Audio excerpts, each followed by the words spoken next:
वाल्मीकि रामायण में वर्णित कथा के अनुसार प्रभु श्री राम जब लंका में पहली बार माता सीता से मिले तो माता सीता को यही लगा कि प्रभु श्री राम ने सारा प्रयास और परिश्रम उन्हें रावण की कैद से मुक्त कराने के लिए ही किया। लेकिन वाल्मीकि रामायण के युद्ध कांड के 115वें सर्ग में प्रभु श्री राम कहते हैं, सीता, मैंने और मेरे मित्रों ने यह परिश्रम तुम्हारे लिए नहीं किया। मैंने यह सब सदाचार की रक्षा, अपवाद के निवारण और अपने गौरवशाली वंश पर लगा कलंक दूर करने के लिए किया। वाल्मीकि रामायण में वर्णित कथा के अनुसार रघुकुल में जन्मे प्रभु श्री राम को वनवास करना पड़ा। साथ में उनकी पत्नी सीता भी गई।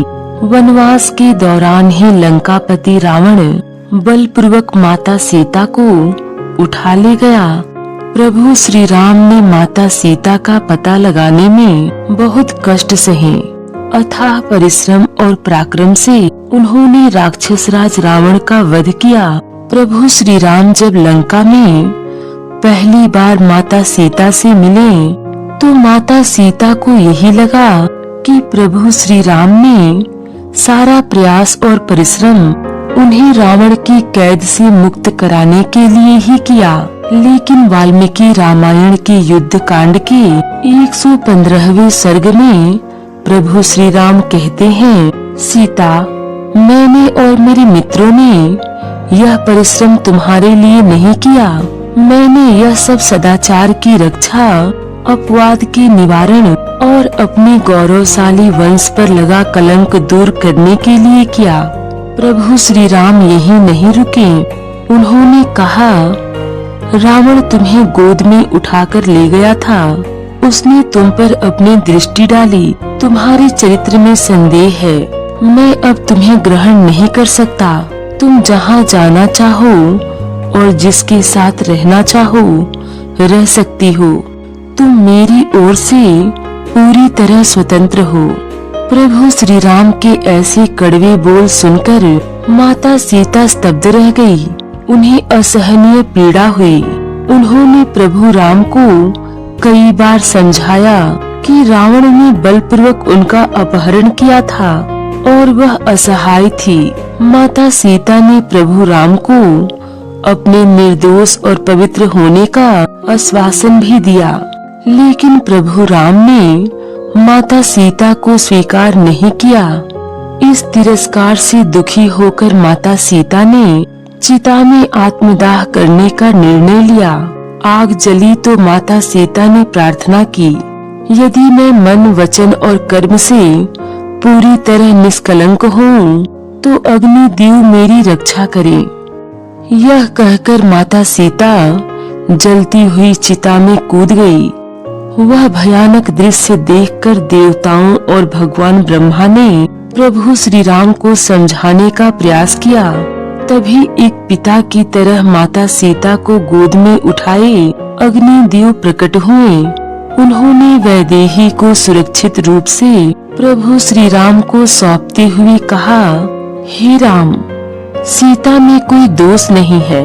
इन्होंने आपके सिवा किसी दूसरे पुरुष का कभी आश्रय नहीं लिया। रावण ने बार बार डराया, लेकिन इन्होंने आपका चिंतन नहीं छोड़ा।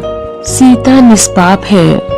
आप इन्हें सादर स्वीकार कर लीजिए। यह सुनकर प्रभु श्री राम ने कहा, मैं जानता हूँ कि सीता पूरी तरह पवित्र है, लेकिन इन्होंने बहुत समय रावण की लंका में गुजारा। यह जानते हुए भी अगर मैं सीता की अग्नि परीक्षा न होने देता तो लोग मुझे कामी और मूर्ख कहते। माता सीता की शुद्धि परीक्षा के बाद प्रभु श्री राम, लक्ष्मण और सीता अयोध्या लौट आए। प्रभु श्री राम ने रघुकुल का राज सिंहासन संभाल लिया। अयोध्या में राम राज्य की स्थापना हो गई। राम सीता का जीवन सामान्य ढंग से चल रहा था। माता सीता गर्भवती हुई और इस समाचार से प्रभु श्री राम अत्यंत प्रसन्न थे। वाल्मीकि रामायण के उत्तर कांड का 43वां सर्ग कहता है कि प्रभु श्री राम को मंत्रियों और गुप्तचरों से राज्य में चल रही एक चर्चा के बारे में पता लगा। चर्चा यह थी कि माता सीता रावण जैसी दुराचारी की अशोक वाटिका में, फिर भी राजा राम उनसे घृणा नहीं करते। लोगों का मानना था कि प्रभु श्री राम के इस आचरण का प्रभाव प्रजा पर भी पड़ेगा। दूसरे घरों की स्त्रियां भी घर से बाहर रहेंगी और फिर अपने पतियों से उम्मीद करेंगी कि वे भी श्री राम की तरह अपनी पत्नियों को सादर स्वीकार कर लें। अपनी प्रजा के मन की बात जानकर प्रभु श्री राम को बहुत दुख हुआ। वह अग्नि परीक्षा में सीता के निष्कलंक सिद्ध होने के बाद उन्हें साथ लेकर अयोध्या लौटे थे, इसलिए माता सीता पर संदेह करने का कोई कारण नहीं था। फिर भी अयोध्या की प्रजा के मन में प्रभु श्री राम के प्रति अनादर का भाव जाग उठा था। एक आदर्श राजा के लिए लोक निंदा सबसे भारी बोझ होता है। यह बोझ जब राजा राम के लिए असहनीय हो गया तो उन्होंने अपने भाइयों को बुलाया और कहा, मेरी अंतर आत्मा ने सीता को शुद्ध मान लिया था, इसलिए मैं उन्हें अपने साथ अयोध्या लेकर आया था। लेकिन राज्य में अब हो रही मेरी निंदा से मुझे कष्ट हो रहा है। जिस प्राणी की अपकीर्ति लोक निंदा का विषय बन जाती है वह अधम लोक में जा गिरता है। मैं लोक निंदा के भय से तुम सबको भी त्याग सकता हूँ, तो फिर सीता को त्याग देना कौन सी बड़ी बात है। प्रभु श्री राम ने यह भी नहीं सोचा कि सीता गर्भवती है। उन्होंने लक्ष्मण जी को आदेश दिया कि वह अगले दिन माता सीता को अपने साथ ले जाएं और तमसा नदी के तट पर ऋषि वाल्मीकि के आश्रम के पास छोड़ दें। तब लक्ष्मण जी ने भारी मन से राजा राम की आज्ञा का पालन कर दिया। तमसा नदी के तट पर पहुंचकर माता सीता को जब पता लगा कि प्रभु श्री राम ने लोक निंदा के भय से सदा के लिए उनका परित्याग कर दिया है, तो उन्होंने लक्ष्मण से कहा, प्रभु श्री राम से कहना कि मैं तमसा में डूबकर अपना जीवन समाप्त कर लेती, किंतु मैं गर्भवती हूँ और मेरे ऐसा करने से उनका राजवंश समाप्त हो जाएगा, इसलिए मैं आत्महत्या नहीं करूँगी। माता सीता ने कहा कि प्रभु श्री राम की कीर्ति को कलंकित होने से बचाना, उन्हें धर्म के मार्ग पर चलने के लिए प्रेरित करना मेरा कर्तव्य है। स्त्री के लिए पति देवता, बंधु और गुरु होता है। उसे प्राणों की बाजी लगाकर भी अपने पति के सम्मान की रक्षा करनी चाहिए। प्रभु श्री राम ने मेरा त्याग करके अपने राजधर्म की रक्षा की है, तो मैं भी प्रभु श्री राम के निर्णय का सम्मान करते हुए पत्नी धर्म निभाऊंगी और शेष जीवन आश्रम में ही रहूंगी।